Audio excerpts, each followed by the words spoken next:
Good morning friend, welcome to my channel A family ব্লগে সবাইকে স্বাগতম। তোমরা কিন্তু কেউ ভিডিওটা ধাক্কা দিয়ে চলে যাবে না, পুরো রেসিপিটা দেখবে। আজকে আমি আবার তোমাদের জন্য একটি নতুন রেসিপি নিয়ে চলে এসেছি। এটা একদম আমার নিজস্ব রেসিপি। আমি আজকে বানাচ্ছি বেরেস্তা চিকেন। তো বেরেস্তা চিকেন কীভাবে বানালাম সেটাই তোমাদের সাথে শেয়ার করছি।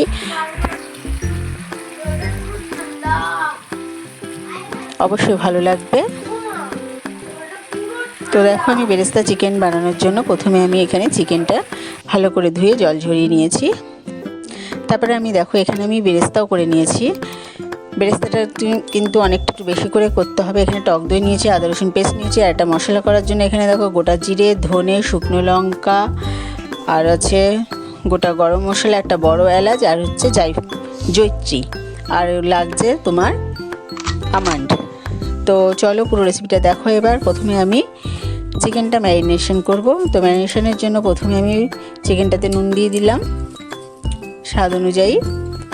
তারপর দেখো দেব বেরেস্তা।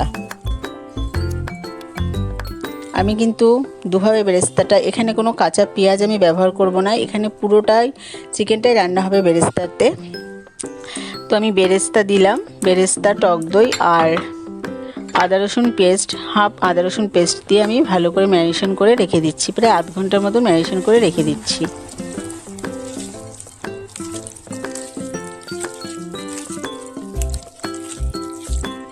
তোমরা যদি কেউ এখনও আমাদের চ্যানেলটা সাবস্ক্রাইব করে না থাকো, প্লিজ সাবস্ক্রাইব করে দিও। আর আমার ফেসবুক পেজটাও তো প্লিজ ফলো করতে ভুলো না। তো দেখো আমার ম্যারিনেশন করা হয়ে গেছে। আর এখানে আমি যে মশলাটা নিয়েছি এটা কিন্তু একদম আমার নিজস্ব মানে মনের থেকে ভাবনা চিন্তা করে এই মশলাটা ব্যবহার করেছি। তো দেখো এখানে আমি জিরে, ধনে, শুকনো লঙ্কা, গোটা গরম মশলা, আর হচ্ছে বড় এলাচ, আর নিয়েছি জয়িত্রী। তো এখানে ভালো করে ফ্রাই করে নিলাম, একদম ডিপ ফ্রাই করব না।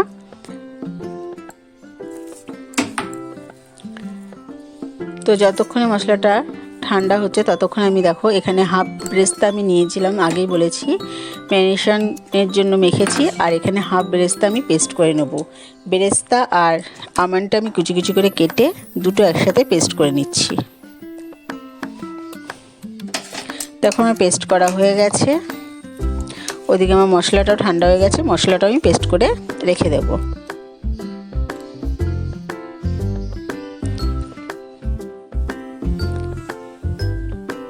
তো দেখো আমি যেই তেলে বেরেস্তাটা ভেজেছিলাম সেই তেলে আমি রান্নাটা করব। তো তোমাদের বেরেস্তা ভাজাটা আমি দেখাইনি, বেরেস্তা সবাই ভাজতে পারো। তো এখানে দেখো আমি প্রথমে বেরেস্তার তেলে আমি গোটা গরম মশলা ফোড়ন দিয়ে দিলাম। তারপর দিয়ে দেবো আমি আদা রসুন পেস্ট। বাকি যে আদা রসুন পেস্টটা ছিল সেটা আমি এই তেলের মধ্যে দিয়ে দিচ্ছি। তোমাদের বলে বোঝাতে পারবো না, এই বেরেস্তা ভাজার তেলে গরম মশলা আর এই আদা রসুন যখন ভাজা ভাজা হচ্ছে এত সুন্দর একটা গন্ধ বেরিয়েছে।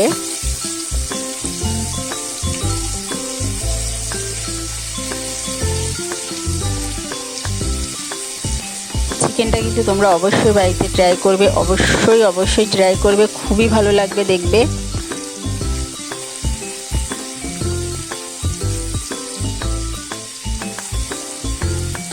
এটা আমার মন থেকে ভাবনা চিন্তা করে এই বেরেস্তা চিকেনটা বানানো।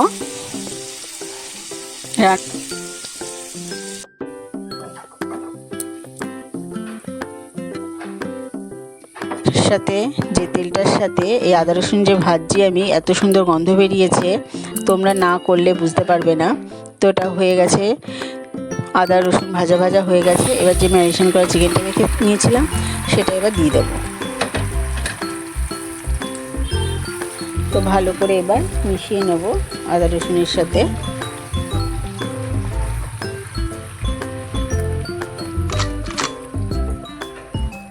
তোমরা যদি চাও, যখন আমি চিকেনটা ম্যারিনেশন করেছি সেখানেও তোমরা কিন্তু গুঁড়ো মশলাটা মেখে রেখে দিতে পারো। আমি মাখিনি, তোমরা ম্যারিনেশনের সময় মেখে রেখে দিতে পারো। তো দেখো এবার আমি জিরের গুঁড়ো, হলুদ গুঁড়ো, তারপর কাশ্মীরি লঙ্কার গুঁড়ো আর ঝাল লঙ্কার গুঁড়ো দিয়ে ভালো করে আবার চিকেনটা নাড়াচাড়া করে নেব।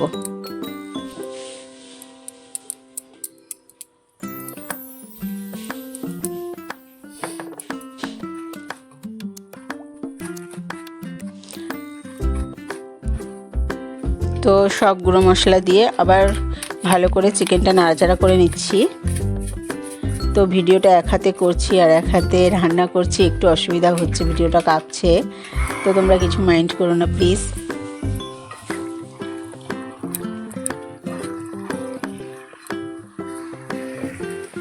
দেখো এবার গুঁড়ো মশলাটাও ভালো করে মিশিয়ে নিচ্ছি চিকেনের সাথে। তোমরা কিন্তু চাইলে অবশ্যই কিন্তু যখন ম্যারিনেশন করবে তখন গুঁড়ো মশলাটাও মেখে রেখে দিতে পারো।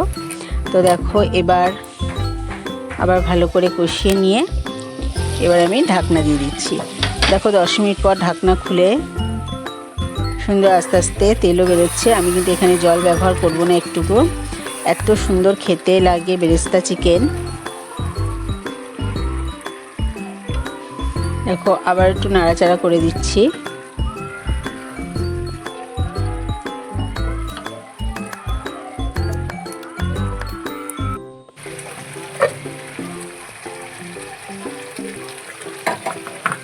এবার যে বাকি আমি বেরেস্তাটা যে পেস্ট করে রেখেছিলাম, বেরেস্তা আর আমন্ডটা, সেটা আমি দিয়ে দিলাম।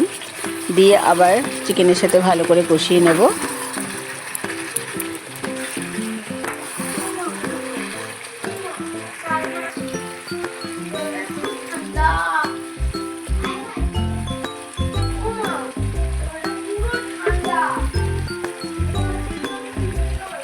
দেখো সুন্দর আস্তে আস্তে তেলও ছেড়ে আসছে আর একটা অপূর্ব গন্ধ বেরিয়েছে। তোমরা বাড়িতে রান্না না করলে কিন্তু বুঝতে পারবে না এই গন্ধ, কি যে স্বাদের একটা গন্ধ বেরিয়েছে সুন্দর। তারপর যে ভাজা মশলাটা করেছিলাম সেই ভাজা মশলাটা দিয়ে দিলাম। ভাজা মশলাটা দিয়েও আবার ভালো করে নাড়াচাড়া করে দেবো। তো চিকেনটা কিন্তু হয়ে এসছে অনেকটাই।